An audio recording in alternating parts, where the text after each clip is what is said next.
good people? Welcome to another roundup of the FPL. How are you doing? This is Grand Football TV and this is yours truly, Mr. Chicks. How has your team been doing after game week 4? Are you happy with all your transfers? Are you happy with how your team is doing? Or do you just want to say, that's it, I'm tired of this, I'm not doing it anymore, I don't care about the FPL anymore? Because you can't actually get to that sometimes with the FPL. So yeah, today before we get into it, I'm going to tell you about how my own team fared in game week 4. Not so good, guys. Not so good. This is my worst week since we started, to be fair. And it was my fault. It was my fault. I have to own it. Because I went for Salah as my captain. And Salah ended up on the losing side. And not just on the losing side, he didn't score. He wasn't on the score sheet. So that affected my final points because he only got 2 points, and because I captained him, I only got 4 points. So my team was very, very poor.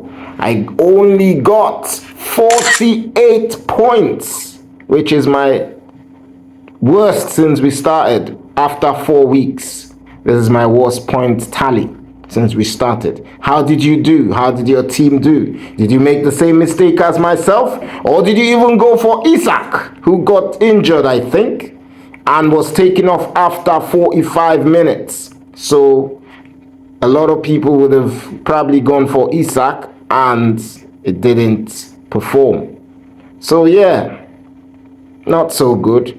For those who picked Haaland as their captain, they'll be smiling because Haaland got some decent, he scored twice in the game. He scored the only 2 goals for Man City against Brentford to give them the win. And there were some decent points tally for the goalkeepers as well. The goalkeepers, it was a weekend where a lot of them decided to make penalty saves. So a lot of them got some decent points because of penalty saves as well as clean sheets. So it's a good weekend for the goalkeepers. So let's go into the team of the week. The team of the week. Let's look at who has finished in the team of the week for the FPL. In goal is Chelsea's Sanchez. Remember, he saved the penalty and obviously kept a clean sheet. So Sanchez finished as the top goalkeeper with 15 points. 15 points. Then we come to the defenders. The first one we'll look at is Matthias de Ligt of Man United with 15 points as well. Kept a clean sheet, scored a goal. So yeah, 15 points for de Ligt. And then we have Gabriel of Arsenal. He also finished with 15 points. He got the only goal for Arsenal, kept a clean sheet, and that gave him 15 points. I'm sure he got bonus points as well. Then we have Dalot of Man United, who finished with 11 points. 11 points. Then we have Aino of Nottingham Forest. Ola Aino of Nottingham Forest. He finished with 8 points. Guys, let me tell you the real pronunciation of that. Aino. Ola Aino. Yeah? That's the real pronunciation as a Nigerian. Yeah? Don't say I don't teach you stuff. Yeah, so he finished with 8 points. Then we move to the midfield. The midfield, we have Dwight McNeil of Everton, who got 12 points. Finished with 12 points. And Mario Lemina, who got the goal for Wolves, but they were still on the losing side. But he got the goal, so he finished with 10 points. With 10 points. And the Leicester player, Wilfred Ndidi. Another person I can teach you. Ndidi. Ndidi. That's how you say it. Wilfred Ndidi. Yeah, he finished with 8 points for the FPL. And then we go to the forwards. We have Mateta. Mateta, who finished with 13 points. He finished with 13 points. Then we have Ollie Watkins.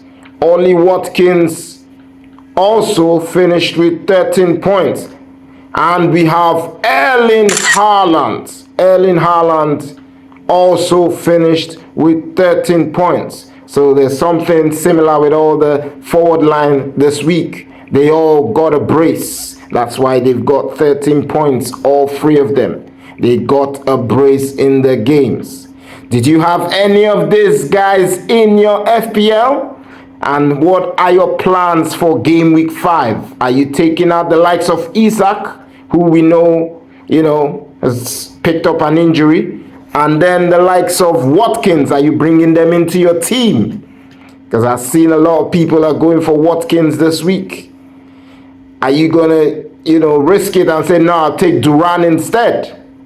Are you going to go for the Newcastle players like Harvey Barnes or Fabian Schär, the defender? What are you going to do this week? Let us know in the comment section. Let us know in the comment section. But before we go, we'll quickly look at our community table, how that has been faring this week. So remember, we have the two of them, the normal fantasy league and also the fantasy challenge. The fantasy challenge. So like we always do, we'll give a shout out. So we're going to do a shout out to the top 3 in the Grand Football League. Arkham FC, that's Chris. Well done. He finished this week as top, knocking Boozer FC off the top spot. So Boozer has dropped to 2nd place. So shout out to Boozer FC, who is in 2nd. And then jumping up to 3rd is Saka Ball, which is Johnny Perilous. Well done to Saka Ball, who is now in 3rd place. And now the football, fantasy challenge one is taking a new style to it for the next 3 weeks. Obviously, remember, it's like a 5-a-side that they do. So for game week 5, game week 6, and game week 7, it's going to be interesting, guys. It's going to be interesting, guys. It is what we call the International Series. The International Series. And we are kicking off with the Americas. The Americas. So every player from the Americas region will be given a chance for you to pick them and see how they fare in your 5-a-side. Will they do well? Then next week we have Africa. That will be good. That will be good. It will be interesting to see how that one goes with the players you can pick in different positions. And then the last week we have the Asia Pacific. Yeah, so that one will also be interesting.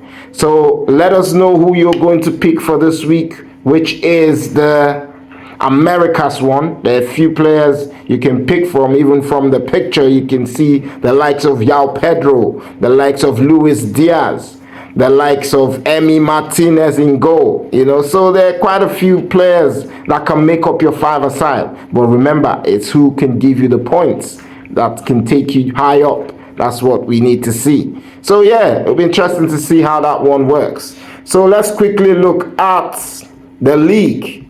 We have a little league for that one as well. So let's see how that league is faring in game week game week 4, after game week 4.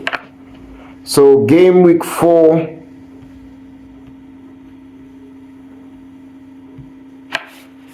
see how that one's going. After game week 4, yours truly, woo, woo, woo. This is the only thing I'm leading, guys. Yours truly is still in the lead with 157 points, with Cook Rice with Timber 2. And then we have Odegaard Can Save You in a close second with 155 points. And then we have Invincibility, which is Eddie Great, in third with 147 points. So yeah, well done to us, those of us who are keeping up with the fantasy challenge. I like it because it's just something different. I'm sure it will start picking up maybe before the end of the season. You will see a lot of people getting interested in it because I like the, different things they're bringing up. So for the next 3 weeks, it's the international series. Okay, guys, that's it from me. With the next time, we'll be looking at the FPL and seeing, who to pick for the week and all that. But look forward to that video, yeah? All right, thank you very much for listening, and I'll see you in the next video. Bye for now. Don't check this.